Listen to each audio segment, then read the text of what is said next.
안녕하세요. 저는 올해 62. 서울 근교 아파트에서 혼자 사는 평범한 시어머니입니다. 제게는 하나뿐인 아들 종민이가 있어요. 지금은 결혼해서 아내인 서연이랑 둘이 맞벌이 중입니다. 저는 뭐 큰 욕심 없이 살았어요. 30년 넘게 약국 보조로 일하며 꼬박꼬박 모은 돈으로 전세에 살다가 몇 년 전 조그만 아파트 하나 장만했죠. 대출 없이 제 손으로 해낸 첫 집이었습니다.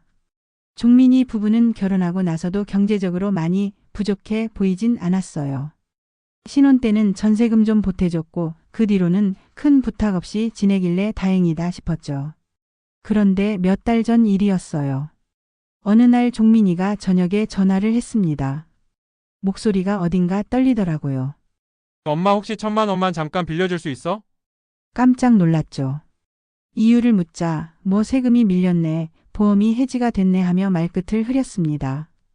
그리고는 다음 달 월급 들어오면 바로 갚겠다고 단단히 약속을 하더라고요.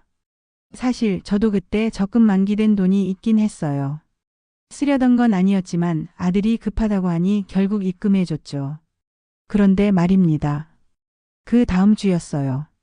저는 정말 우연히 SNS에서 며느리 서연이 올린 사진을 보게 됐어요. 몰디브에서의 완벽한 휴식. 하얀 모래사장, 바다 위 수영장, 온갖 호텔 뷔페 사진들. 저는 화면을 들여다보며 손이 부들부들 떨렸어요.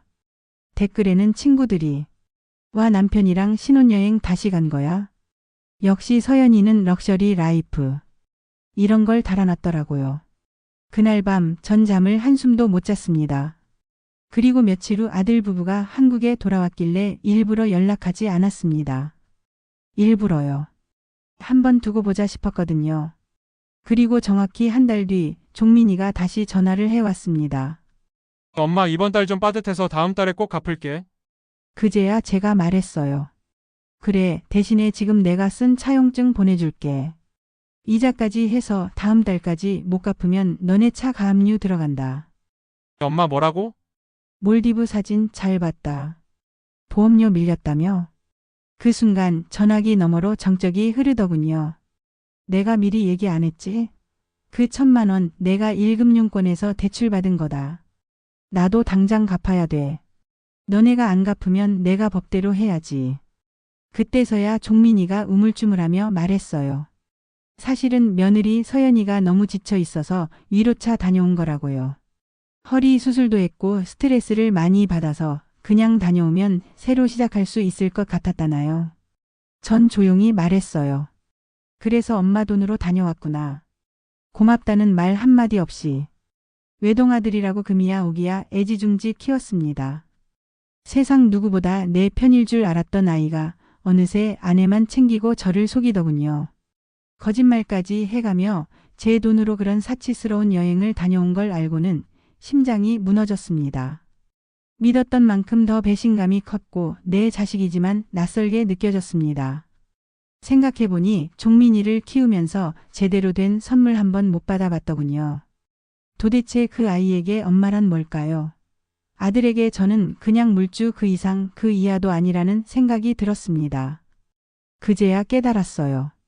자식이라고 다 퍼주면 안 된다는 것을요.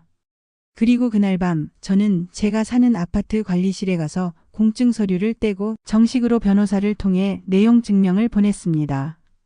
아들 이름으로요. 차용증에 명시된 날짜 안에 원금이자를 상환하지 않으면 신용불량자 등록과 차량 압류, 그리고 향후 부동산 관련 법적 조치까지 할 수 있다는 내용을 정확히 기재해서요. 며칠 뒤 며느리 서연이가 울면서 전화했더군요. 어머니 너무하신 거 아니에요? 오빠가 어머니께 말도 안 하고 큰 돈을 빌린 건 잘못이지만 이렇게 한순간에 협박을 하시다니요. 저희가 사이좋게 잘 지내는 모습이 질투나서 그러시는 건가요? 그 말을 들으면서 저는 오히려 웃음이 났습니다.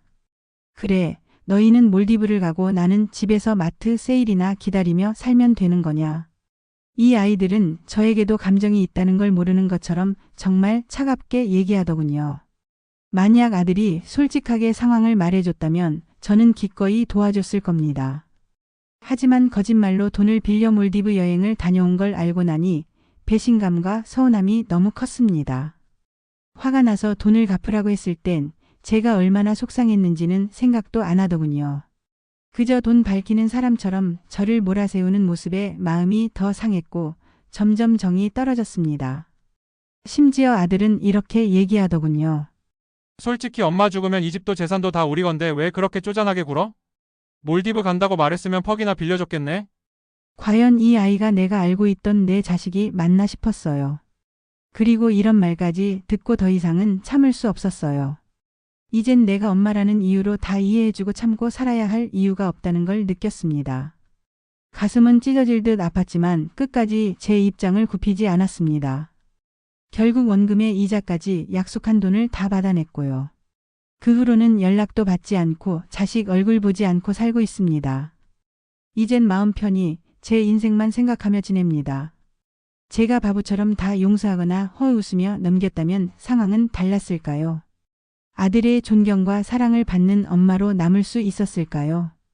가끔씩 스스로의 선택이 최선이었는가에 대해 생각하기도 합니다. 엄마하며 부르던 내 아들이 그리워서요. 하지만 성인이 되어 다른 사람의 남편이 된 아이는 더 이상 내 품 안의 자식이 아니더군요.